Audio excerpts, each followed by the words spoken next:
દિલ્હીમાં નબી મોહમ્મદ પૈગંબર સાહેબ વિરુદ્ધ ખોટી બયાનબાજી કરનારના વિરોધમાં બોડેલીના અલીપુરાથી તાલુકા સેવા સદન સુધી મૌન રેલી યોજાઈ. મુસ્લિમ સમાજે આવેદનપત્ર આપી વિરોધ નોંધાવ્યો.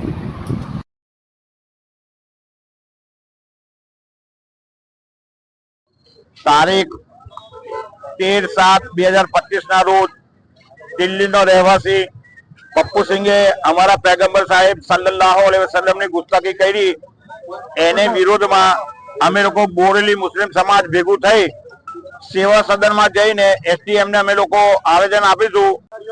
આજરોજ બોરેલી સેવા સદન ખાતે મુસ્લિમ સમાજ દ્વારા પપ્પુ સિંઘ નામનો એક અસામાજિક વ્યક્તિ જે ભારતની અંદર ને કોમી સૌહાર્દને બગાડવા માંગે છે.